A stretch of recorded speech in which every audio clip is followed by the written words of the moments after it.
This is the syllabus overview for EDFOUND 230 Human Development. I'm going to go over course requirements, a few details about the project, and additional resources, timelines, and so on.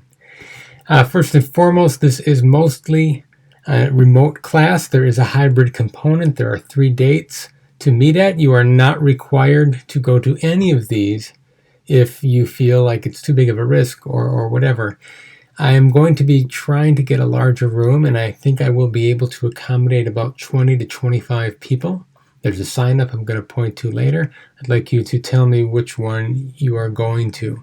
If there are spaces after a week or so where everyone has signed up and you would like to attend more than one, feel free. A lot of these will be for review type sessions, and a lot of people find those incredibly beneficial to ask questions about some material that you might not be feeling like you grasp completely well. This course is really all about human development, and I'm going to be trying to expose you to some perspectives, theories, some data that really tell you how your life gets shaped, whether you like it or not. We'll want to apply some of these ideas then to make our lives better, and some of the projects in this class will help you do that. And that leads to that third objective of enhancing your personal environment or self in different areas of your life. This is a Gen Ed course, and it meets these Gen Ed outcomes. We'll be doing a lot of this stuff as well, so you can check that box. Grading scale, everyone always cares about the grading scale. Note that it's 94 to 100%. A lot of classes have 90 to 100 as an A. Keep that in mind as you go through and look at your assignments and think about how hard you have to work. The way that the classes typically work is that, right, you have 3 hours in or 2.5 hours in, 3 times that out, 7.5 hours, so about 10 hours a week. Probably really 6 to 10, depending on how fast you work, how efficient you are. Hopefully everything you will find to be worthwhile doing. The schedule of topics is tentative. Weeks 1 and 2 are pretty much set in stone. For week 1, you have a series of different things to do. It's really just a course overview. This video introduction will be on Canvas. It'll be up to you to read Chapter 1. There will be a quiz that goes along with Chapter 1 and the video.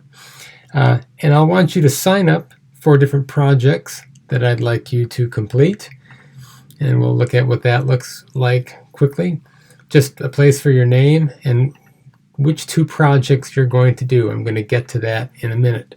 I want you to submit a 1-minute video to Flipgrid. You might have to make an account. It's really just an introduction to who you are and telling me in 1 minute something that shaped your life. I have a little sample down here. You know, nobody's seen it yet, of course, but you might be the first. It's short. That's what I can say about it. I'll also want you to sign up for those in-class meetings here. And it looks like this. I have space for 20 people right now. I think I'll be able to expand that to 25. I just have to make sure that the room is available that I'm trying to get. Week 2, some of the stuff is in place. I need to reconfigure some of the materials so they're easy to go through. But these are the topics that we're going to be looking at. Genetics are crazy cool. We'll talk about physical growth. We'll talk about stress. This is a really interesting one that people tend to find useful for dealing with college life or pandemics, things like that. We'll talk about cognitive growth. And then the first exam. That October 5th meeting is for an exam review, and then after that review, the exam will be opened up and you'll be free to take it whenever you want until that following Sunday evening. Then we'll talk about language, intelligence, our emotions, and how we work with other people, the self, morality. This is all really good stuff. And then we'll get into exam 2 again. We have another meeting here, have another meeting in here during that week. And then the exam will be available. Now, after this, everything is pretty much going online.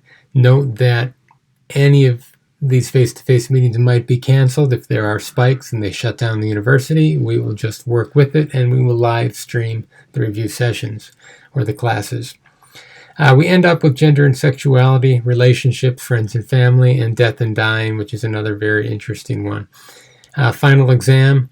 It will be available online at the time and must be completed in this time slot. It's a university policy. I got a bunch of emails about it, so unless they give us some wiggle room, that's how it's going to go down. Online quizzes will make up 20% of the course grade. These are weekly things about the readings. You can take it twice and you will get the average score. Most of it will just be facts based on what you read. Some of it will be the application of those concepts to different scenarios.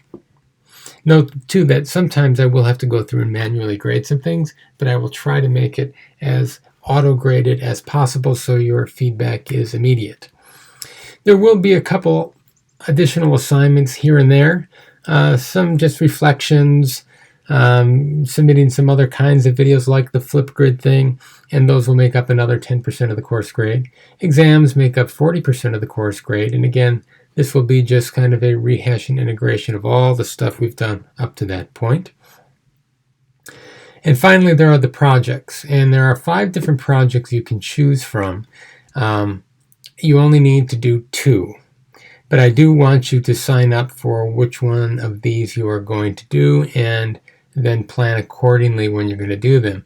This meditation stress reduction one is probably the longest one in terms of length of time, but it's only 10 minutes a day. And it will have tons of benefits, and you have to do a week of this course as a regular assignment anyway. So everybody's going to kind of get introduced to this. Meditation is one of the greatest ways to relieve stress and improve your mood, perspective, and so on. It has so many benefits, so I highly recommend that one, but it requires some planning. The second one is the gratitude visit, where this is based on some research, where you think about somebody who has really profoundly impacted your life, who you've never appropriately thanked, and then write a 300-word testimonial about them. Contact them, set up a meeting, don't tell them what it's about, and then when you meet with them, read the testimonial to them. Turn in your testimonial and a 1-page reflection. If you want to record it, that'd be really cool too. But usually this is just a really good experience. It makes you feel really good. It's a really good memory that people take with them for many, many years, if not their whole life. A third one is a dietary change log. We're going to be talking about physical health and nutrition and so on. There are a couple options for this. Adding more fruits and vegetables. You have to come up with a plan of how you're going to do this. I know that you don't always have the most money, and fruits and vegetables are typically kind of expensive. So you'd have to make sure it's in your budget. Giving up sugar or caffeine for a week is also another option, or you could do some kind of intermittent fasting. Let me know and we'll work out the details. These are the other requirements for that one. There is the sleep study log, and this requires a full month, but you need to keep track of how many hours you sleep each night, when you go to sleep, and when you wake up. So the idea here is to get some information on the consistency of your sleep habits and how much sleep you're actually getting, and relate that to the type of day that you have afterwards. It requires you to do a bit of analysis.